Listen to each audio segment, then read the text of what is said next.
우리가 수요 예배마다 살펴보고 있는 이 마태복음 5장, 6장, 7장의 이 말씀을 특별히 우리가 구별해서 뭐라고 부릅니까? 네 글자로 우리가 이렇게 하잖아요. 무슨 시리즈. 산상수훈이라는 이렇게 말씀을 우리가 특별히 지정해서 부르고 있습니다. 산상은 산 위에서란 뜻이죠. 수훈은 받을 숫자, 가르칠 훈자입니다. 그래서 이제 가르침을 주시는 가르침, 교훈이란 뜻이죠. 산상수훈은 산 위에서 주신 가르침이죠. 이 산상수훈이 이렇게 의미를 본다면 마치 구약의 출애굽기를 보시면 모세가 시내산에 올라서 출애굽한 이스라엘 백성을 위해서 율법을 수여받고 또 백성들에게 그 율법을 가르치는 장면이 연상이 돼요. 그러니까 구약의 시내산 율법과 이 산상수훈의 말씀이 연결이 된다고 할 수 있습니다. 애굽으로부터 탈출한 이스라엘 백성, 출애굽한 이스라엘 백성이 이제는 애굽의 노예가 아니라 자유민으로서 하나님의 언약 백성으로서 어떻게 살 것이냐, 그것을 지침을 주는 것이 시내산 율법이었습니다. 출애굽기 20장에 보시면 모세가 산에 올라가서 십계명을 비롯한 율법의 말씀을 받고 백성들에게 가르칩니다. 이제 율법, 히브리 말로 토라라고 하는 그 모세 오경이죠. 그래서 이제 흔히 옛 언약의 이제 제일 중요한 부분이죠. 그런데 마찬가지로 예수님은 신약 시대에 새 언약의 은혜를 주시는 분이십니다. 시대적으로 로마의 압제하에 있습니다. 그냥 근본적으로 예수님 보실 때 죄의 노예가 된 백성들로 보시면서 이들을 죄와 사망으로부터 어떻게 하십니까? 해방시키는 새 언약을 성취시키는 분이 예수님이다. 이렇게 나타나죠. 예수님은 자신을 따라오는 제자들에게 이 산상수훈을 통해 하나님 나라 백성의 삶의 어떤 원리들을 가르쳐 주십니다. 마태복음 5장 1절에 보시면 예수님은 모세처럼 산에 올라가세요. 그리고 이제 랍비의 가르치는 자세가 앉아서 가르칩니다. 권위 있는 자로서 앉으셔서 제자들이 나오자 새로운 율법의 가르침을 주시는 거예요. 그게 이제 산상수훈인 것이죠. 심령이 가난한 자는 복이 있나니 천국이 저희 것이며 이렇게 팔복이라는 선포하시면서 하나님 나라 백성의 삶과 윤리가 뭐냐 가르쳐 주셔요. 그런데 예수님 자신이 자신의 가르침이 모세의 율법을 폐하는 게 아니라고 하십니다. 마태복음 5장 17절인데요. 한번 보시죠. 마태복음 5장 17절 보시면 이렇게 말씀하시죠. 같이 한번 읽어보시죠. 시작. 내가 율법이나 선지자를 폐하러 온 줄로 생각하지 말라. 폐하러 온 것이 아니요 완전하게 하려 함이라. 예수님은 율법을 완전하게 하기 위해서 오셨다는 것이에요. 그래서 십계명의 계명을 말씀하시면서 더 완전하게, 더 완벽하게 재해석을 해서 가르치십니다. 이런 겁니다. 살인하지 말라고 들었느냐? 마음의 형제를 미워하고 욕하면 그것은 지옥불에 들어갈 살인죄와 똑같다. 간음하지 말라고 들었느냐? 여자를 보고 음욕을 품는 자는 이미 간음죄를 지은 것이다. 예수님을 따르는 제자들, 참된 하나님 나라 백성은 어떻게 살아야 됩니까? 서기관 바리새인들보다 더 나은 의를 가지고 살아야 된다라고 말씀하셔요. 그 수준이 어디까지냐? 원수까지 사랑하는 수준으로 가야 한다. 오른편 뺨을 맞으면 어떻게 하라 그래요? 왼편도 돌려대라고 합니다. 여러분, 오른편 뺨을 맞는다는 것은 대단히 모욕적인 일이에요. 한번 여러분 옆에 있는 사람 한번 보세요. 한번 가정해 보십시오. 진짜 때리지 마시고 오른손으로 오른편 뺨, 그 상대방의 오른편 뺨을 때린다고 한번 생각해 보십시오. 어떤 손으로 어떻게 때려야 될까요? 주로 이제 오른손잡이가 많으시죠? 어떻게 때리겠습니까? 이렇게 때리는 게 아니라 이렇게 손등으로 치는 것입니다. 오른편 뺨은요.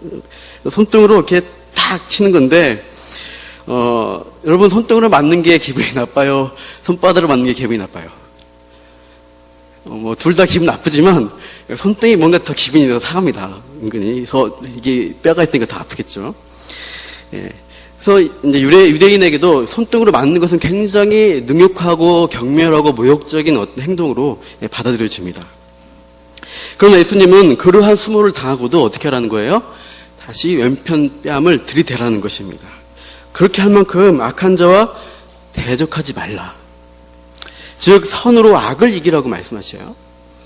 세상 사람보다 더한 의와 인내와 용서와 사랑을 보여주어라.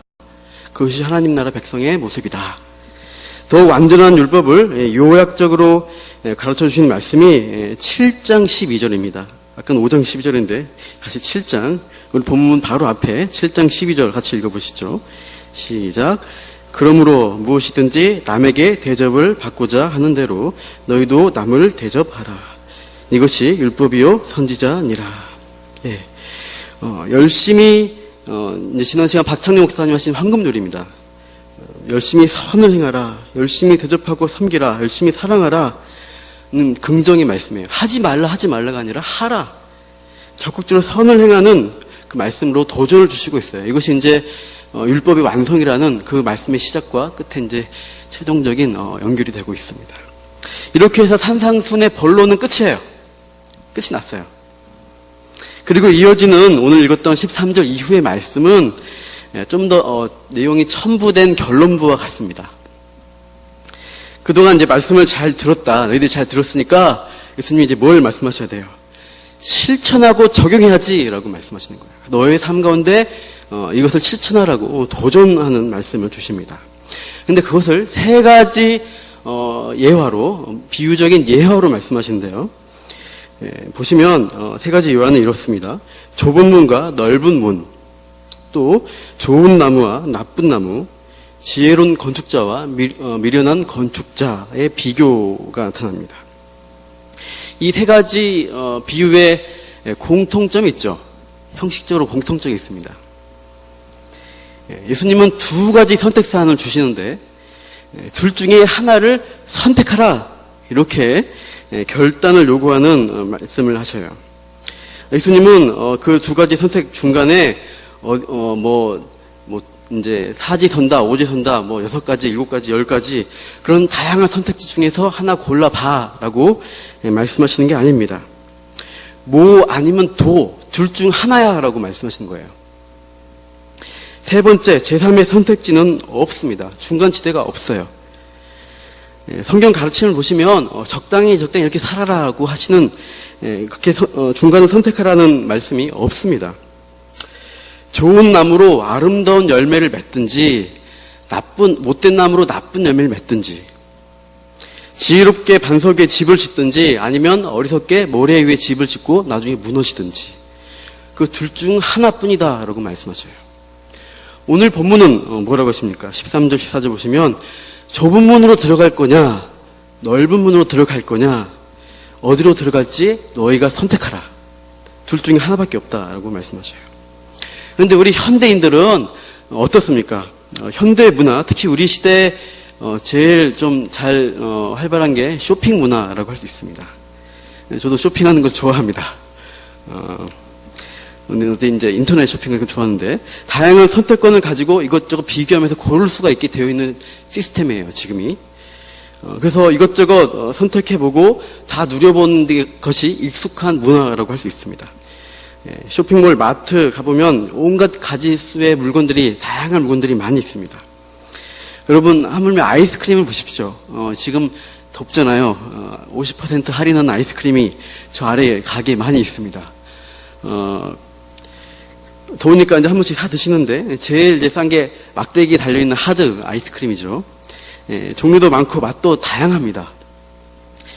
이제 우리가 쭈쭈바, 콘, 브라보 콘, 이제 초등부 비전 트립 좀 따라갔는데 애들이 막 온갖 걸 고르면서 막 무엇을 먹었지 막 엄청 고민하면서 고르는 거예요. 다 맛있죠.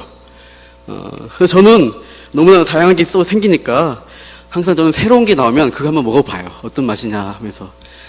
엊그제 한번 이제 인절미 팥빙수가 요즘 유행이에요. 팥빙수계의 1위가 강자가 인절미라고 합니다. 인절미. 그래서 이제 아이스크림도 인절미 아이스크림 나와서 한번 먹어봤더니 맛있어요. 그렇게 여러 가지 선택하면서 누릴 수 있는 시대입니다. 그래서 우리 현대인들은 이것저것 많은 선택지 가운데 이것도 해보고 저것도 해보고 다 누려보고 싶은 거예요. 그런데 둘 중에 하나야, 두 개 중에 하나만 선택해. 그리고 그 결과는 네가 스스로 책임져야 돼 라고 할 때 우리가 들으면 듣는 사람이 당황한다는 것입니다. 부담스러워한다는 것이에요. 그러나 성경은, 우리 주님은 무엇라고 도전하시는가?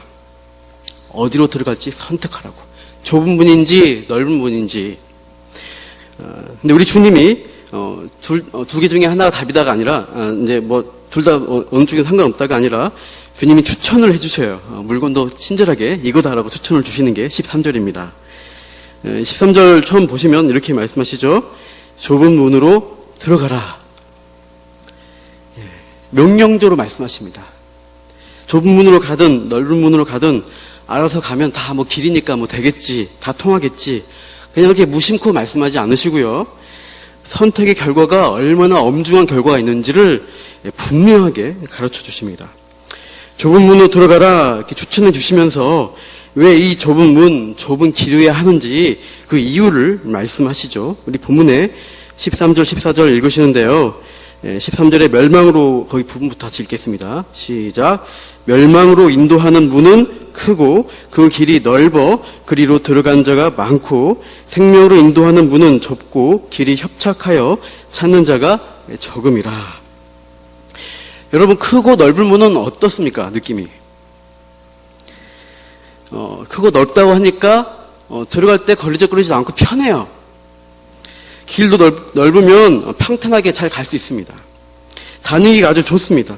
그러니까 사람들이 그 넓은 문, 넓은 길로 가는 것을 좋아합니다. 왜요? 일단 편해 보이고 쉬워 보이고 그 길로 가면 잘 살 수 있을 것 같으니까 그 길로 갑니다. 그러나 예수님은 그 문과 길이 무엇이라고 가르치십니까? 실상은 멸망으로 인도하는 문이다. 실상은 사망과 죽음의 길이다라고 말씀하셔요. 여러분, 유익하고 편해 보여서 이렇게 이제 잘 썼던 물건인데 알고 보니까 그게 굉장히 독성이고 위험한 물건이었다라고 할 때 우리는 굉장히 분노하게 됩니다. 요즘 이것이 이슈이죠. 최근에 자동차 유리를 닦는 워셔액이 문제되는 거 아시죠? 그 워셔액이 알고 보니까 유럽은 이미 다 독성이 없는 에탄올로 바꿨는데 한국은 메탄올이라는 그 워셔액을 씁니다.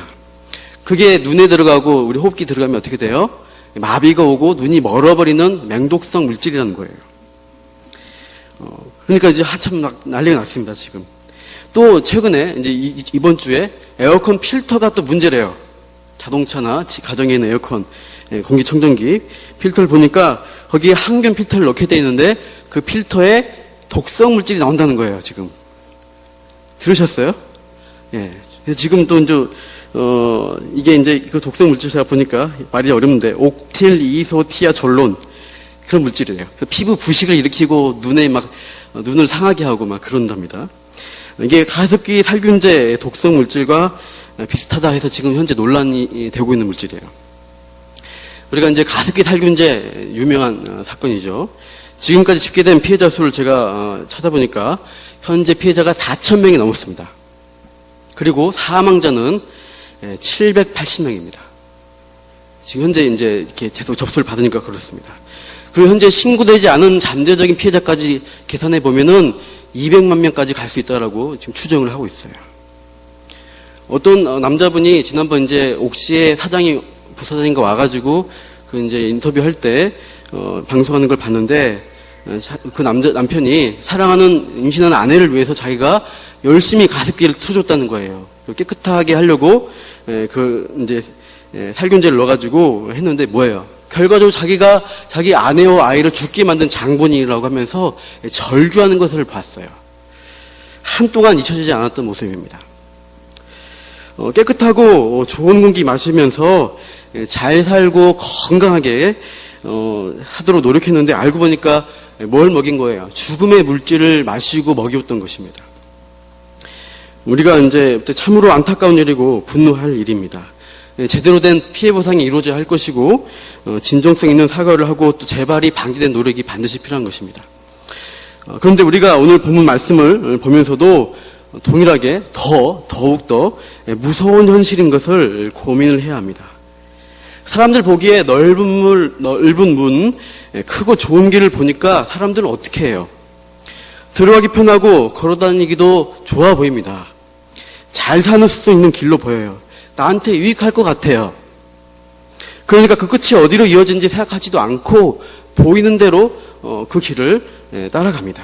넓은 길, 넓은 문으로 몰려가는 것이죠. 그러나 오늘 본문 성경은 분명히 경고합니다. 그것은 멸망의 문이다. 그것은 사망과 죽음의 길이다. 경고하고 있어요. 반면에 우리 주님이 선택하라고 하신 좁은 문, 좁은 길은 어떻습니까? 보기에 좁고 협착해요. 불편하고 힘듭니다. 그 길로 가면, 그 문으로 가면 잘 못 살 것 같아요.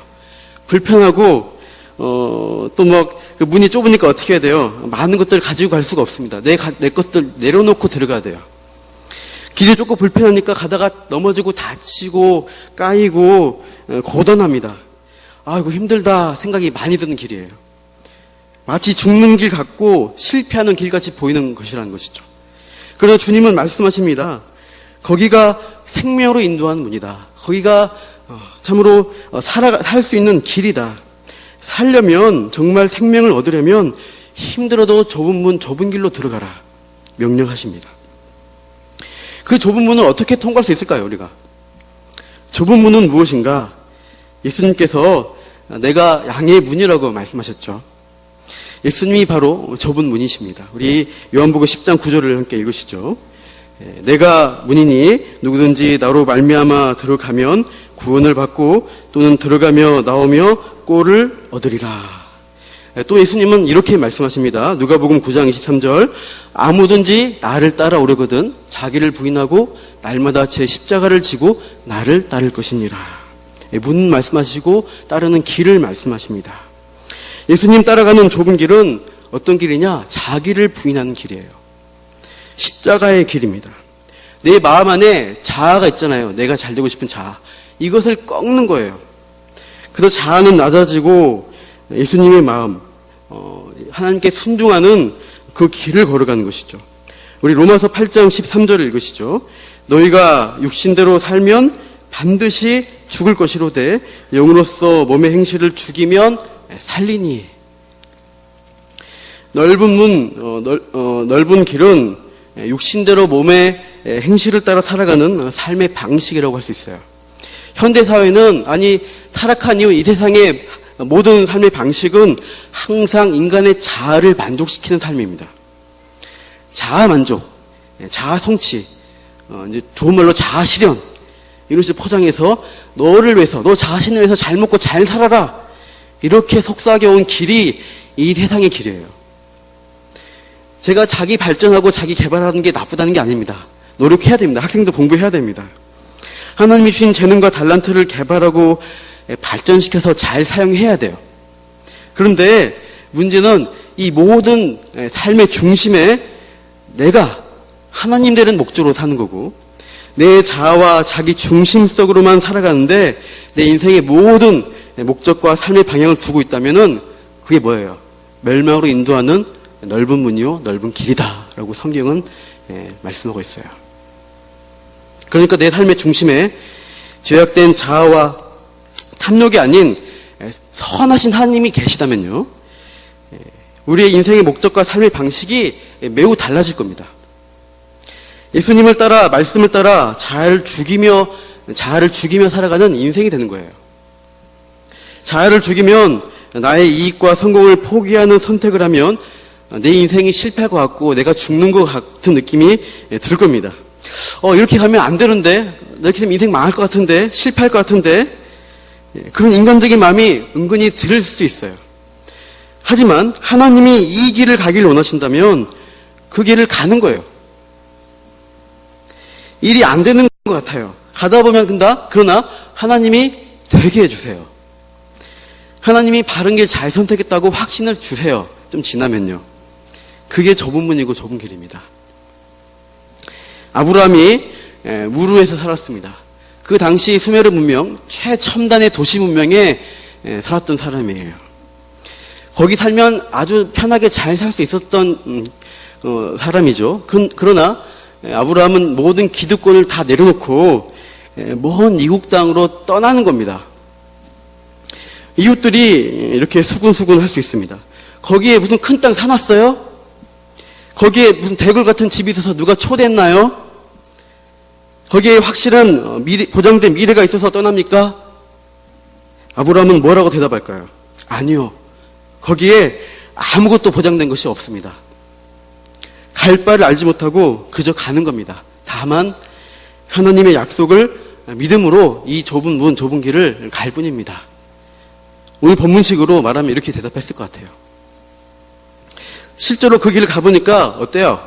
편해요? 아니요, 무지하게 힘들어요. 가나안 땅 들어가니까 적과 꿀이 흐르기는커녕 흉년이 닥쳐요. 흉년이.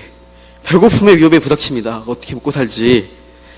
또 예쁜 아내로 인해서 치정살해 당할까 봐 두려워하게 됩니다.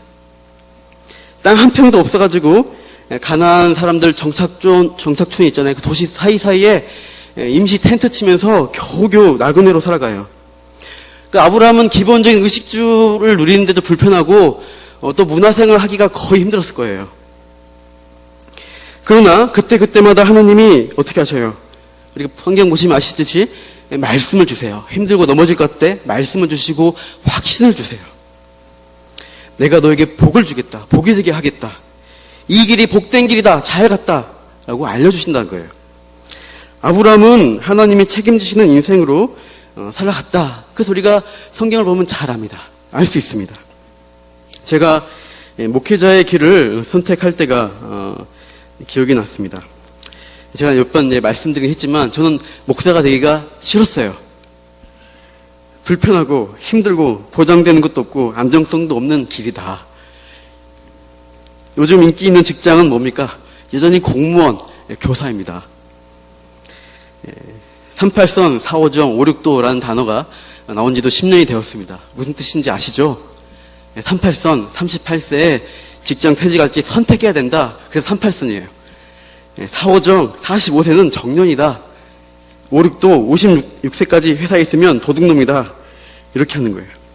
이런 시대에 최고의 직장은 뭐예요? 철밥통, 교사, 공무원입니다. 공무원 신분 죄송합니다. 그런 말 써서. 그래서 저 노량진에 가면은 공시생들이 참 많이 있어요. 공무원 시험 준비하는 학생들인데, 원래 저도 그 무리에 속해 있던 사람입니다. 노량진에 좀 몇 달 살아봤어요. 그러다가 기간제 이제 사립고 교사로 경험을 쌓으면서 임용고시를 봐야겠다 이제 생각을 했습니다. 기간제 교사 1년 하고 임용고사를 봤어요. 잘 떨어졌습니다.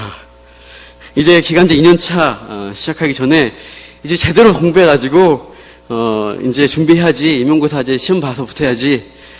딱 그 할 때 청년부 담당 강도사님이 저한테 전화를 했습니다.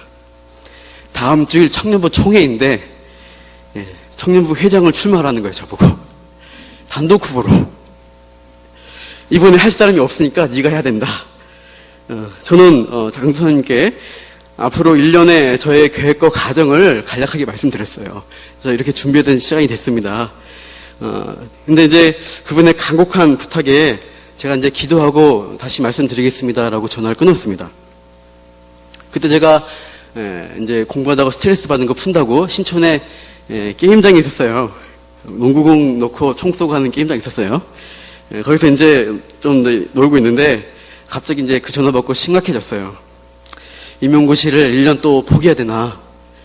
제가 이제 사무소했고요. 또 군대도 전후로 해서 휴학도 많이 했습니다. 그래서 좀 이제 늦은 나이였습니다, 그때. 내 시간, 내 인생, 여기에 또 쏟아부어야 되나. 아까운데 하는 생각이 들었어요. 게임장 연결 통로로 이제 벽 있는데 이제 보면서 잠깐 이제 기도를 했습니다. 하나님이 마음을 주시는 거예요. 기왕 늦은 거 1년도 하나님께 드리지 뭐. 이런 쿨하게 회장직 해야겠다. 이렇게 이제 기도하니까 응답이 와서 강사님께 말씀을 드렸죠. 그래서 제 이름에 맞게 제가 정지용 회장으로 청년부 회장 1년 동안 했습니다. 통화할 때 그 강도사님이 많이 도와주시겠다고 회장하라고 했어요. 근데 저는 그 1년 동안 죽는 줄 알았습니다. 그분이 제 일생일 때 그 강도사님이 최대 수욕과 꾸지람과 불면증을 제공하셨습니다. 자다가 그분 소리치는 악몽을 꾸고 벌떡벌떡 일어났어요. 저는 이게 뭐냐, 왜 이런 잘못된 선택이 되었는지 참 고민을 했습니다. 결론은 뭐냐, 그 회장직 수락이 결국 목회자의 길로 오는 좁은 문이었습니다. 그 과정을 통해서 제가 이제 신학의 길을 결정하게 되었어요. 회장하는 그 해에 신학교 갈래 안 갈래 하나님이 선택지 2개를 주시더라고요. 그때도 이제 가면 죽을 것 같은 이 길을 하게 하셔서 지금 이 길에, 지금 이 자리에 이르렀습니다. 그런데 사랑하는 성도님들, 제가 이 길에 들어설 때 신학생하고 전도사하고 목사 하다가 일이 안 되고 힘들고 꽉 막히고 답답하고 할 것 같은 막연한 두려움이 있었어요. 그러나 지금까지 제가 2008년도 신학교 갔는데 올해까지 하면은 9년이죠. 또 제가 청년부 회장할 때부터 치면은 10년입니다. 그러나 지금까지 잘 먹고 잘 살고 있습니다.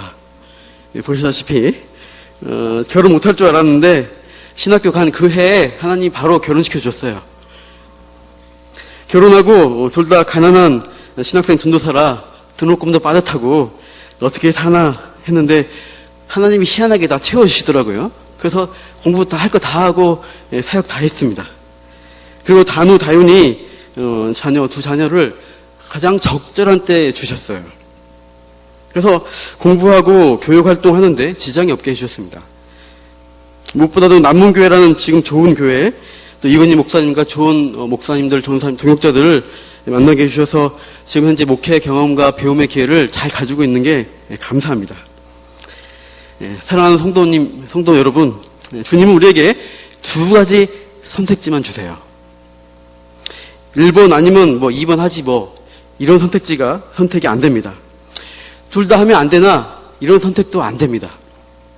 정답은 단 하나입니다. 중간지대, 회색지대가 없어요. 생명 아니면 멸망이고 천국 아니면 지옥입니다. 선택을 유보하고 좀 기회를 보다가 적당한 때 내가 선택하지 그런 여유가 없어요.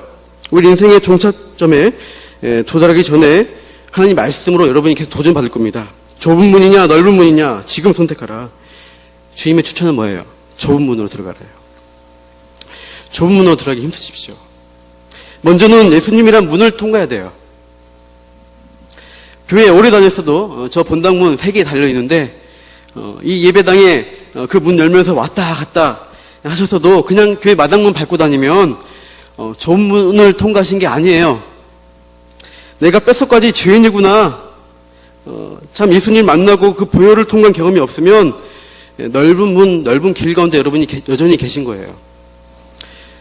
내가 진짜 죄인이고 내가 정말 회개해야 되고 주 예수가 아니고도 난 구원받을 길이 전혀 없어. 그 죄 용서의 은혜를 베푸는 그 예수님의 십자가를 붙드는 굳건한 믿음이 있어야 되는 것입니다. 회개와 이 믿음의 체험, 이것을 회심이라 그러는데 이 회심이 경험이 없고 아름다운 열매를 맺어가는 결실이 없다면 그분은 심각한 고민을 하셔야 됩니다. 자기 영혼과 인생의 끝에 무엇이 기다리고 있는지를 심각하게 고민해 보셔야 됩니다. 이 구원의 문제에 있어서는 여러분 우리가 쉽게 넘어가시면 안 됩니다. 우리가 살아가는 가운데 반드시 이것을 분명하게 하셔야 됩니다. 나의 영혼과 상태를 점검하세요. 내가 정말 회심하고 구원받은 사람인가? 정말 구원받은 백성인지를 생각해 보십시오. 흔히 기독교에 반감을 가진 사람들은 이렇게 복음 전하고 믿으라고 얘기하면은 자꾸 딴 사람 얘기를 합니다. 이순신 장군 세종대왕은 구원 받았나요? 이렇게 물어본단 말이에요. 자꾸 왜 그걸 궁금해하는지 모르겠어요. 그건 하나님의 주권에 달려 있어요. 성경이 우리에게 도전하시는 거는 너는 어떡하냐는 거예요. 너부터 문제다. 오늘 본문에서 예수님 말씀하신 것은 너 자신은 무엇을 선택할 거냐라고 도전하시는 거예요.